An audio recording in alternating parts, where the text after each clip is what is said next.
ನೀವು ಮಾತಾಡ್ಬೇಕೆ.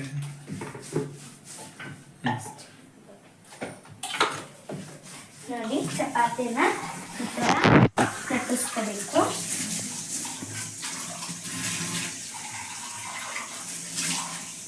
ಈ ಥರ ಹಾಕ್ಕೊಂಡ್ಬಿಟ್ಟು ಇವಾಗ ಗ್ಯಾಸ್ ಆನ್ ಮಾಡ್ಕೊಳ್ಳೋಣ.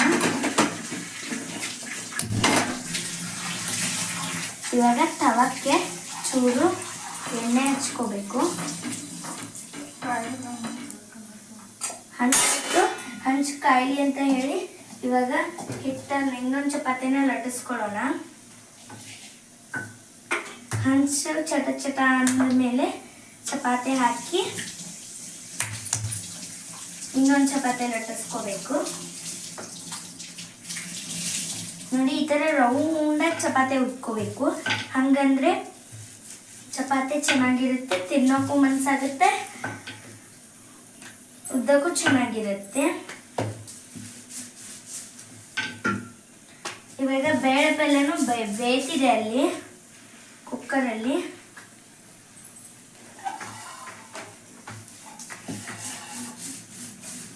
ಇನ್ನೇನು ಚಪಾತಿ ಲಟ್ಟಿಸ್ಕೊಳ್ಳೋದಷ್ಟೇ ಇತ್ತು, ಹಾಗಾಗಿ ಇವಾಗ ಚಪಾತಿ ಲಟ್ಟಿಸ್ಕೊತಿದ್ದೀನಿ. ನೋಡಿ ಹಂಚು ಕಾದಿದೆ, ಸೌಂಡ್ ಬಂತು. ಇವಾಗ ಒಂದು ಚಪಾತಿ ತಕ್ಕೊಂಡು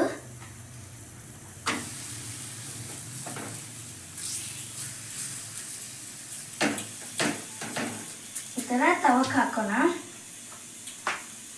ಮತ್ತೆ ಅಡಿಗೆ ಹಿಟ್ಟಚ್ಕೊಂತ ಉದ್ದಬೇಕು ಚಪಾತಿನ.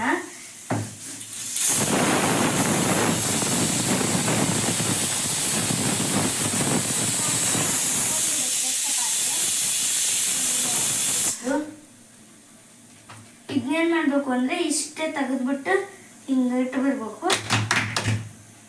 ಇಲ್ಲಿ ಒಂಚೂರು ಯಾಕೋ ದಪ್ಪ ಆಗಿದೆ, ಅದಕ್ಕೆ ಇನ್ನೊಂದು ಸ್ವಲ್ಪ ಒಂದೇ ಲಟಂಕಿ ಲಟ್ಟಿಸ್ಕೊಳ್ಳೋಣ.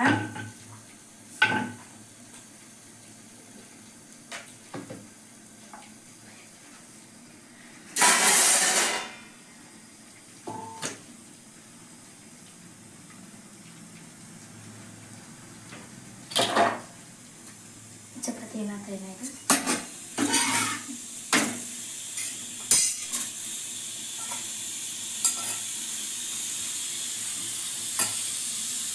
ಎಣ್ಣೆ ಹಚ್ಚಿ